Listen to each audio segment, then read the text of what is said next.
Hello everyone, Deadeye here, back with some news about Planetside 2. The devs announced the next major update. It's called the Surf and Storm update, and it's going to include the first truly naval vehicle. It's the Corsair, and it comes with an interesting new feature. We'll get to that.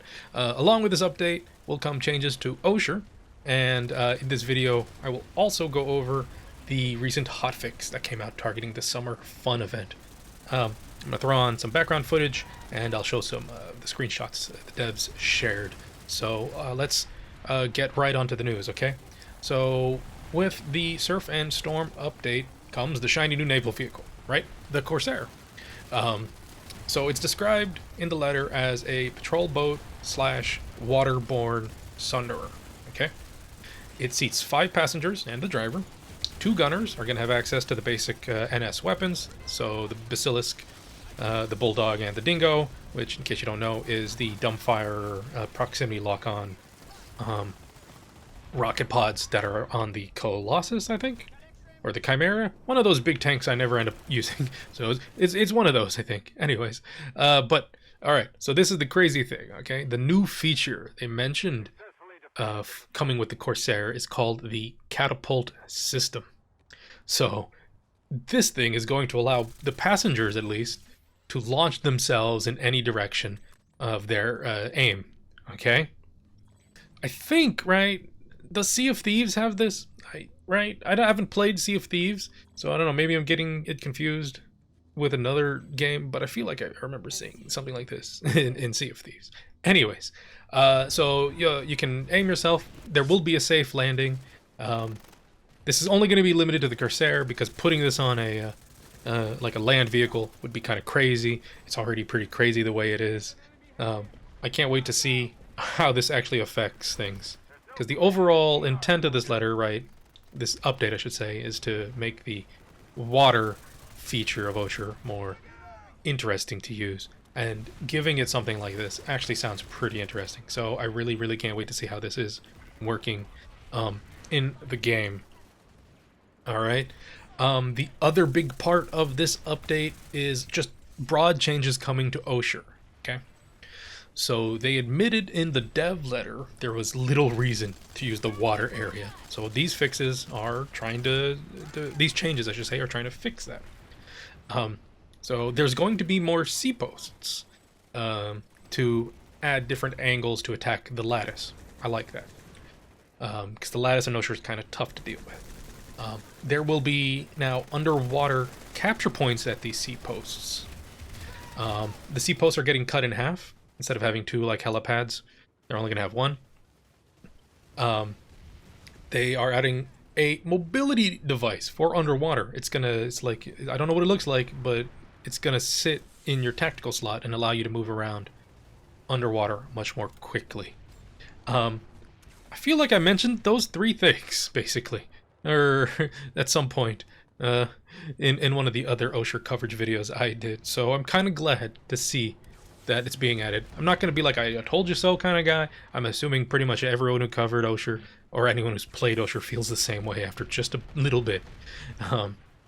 So these underwater areas with these capture points, you know, if you go underwater, you know, now it's basically flat, featureless terrain for a lot of it. That's not the way it's going to be. So the idea is that these sea posts are going to be positioned above interesting areas. They specifically say coral reefs, wreckages, caves, and research outposts. Okay, so you're gonna have cover and angles and fighting and approaches and stuff like that in, or underneath, I should say, these sea posts. So that sounds really cool. The sea posts are gonna actually be an interesting place to fight at, huh? But wait, you might be asking, are we all just going to be using the same couple of weapons to fight underwater? No, because with this change in focus, this update, comes most infantry weapons will now work underwater. The technical description is small arms damage, that's resist type 2. Weapons that do that will be able to fire underwater. Mines, C4, some deployables will also work underwater. The medic's gun will work underwater, ammo packages, and the recon devices will work. Maxes will be able to work, but you won't be able to repair underwater, which is an interesting distinction. Maxes will also only be able to use their anti-infantry weapons, obviously, because this is the damage type that they are adding underwater. So, with the new underwater mobility and these areas that you basically drop down upon, fighting in these underwater spaces sounds like they could be very, very unique and interesting, and I can't wait to actually try this either. One more note about the new update before we move on to the hotfix news.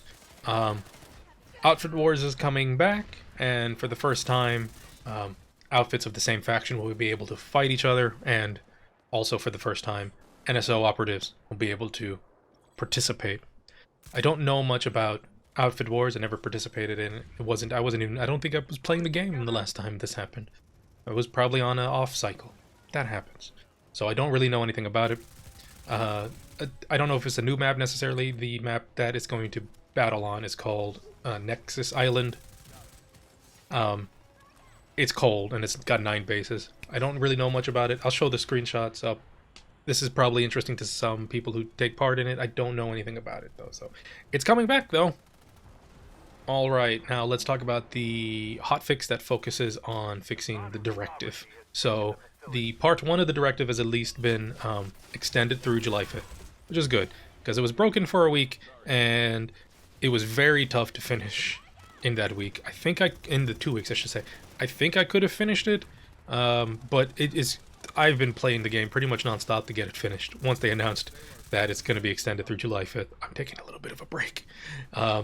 But if you're still focusing on it, just know summer support ribbons have been nerfed to require less ticks.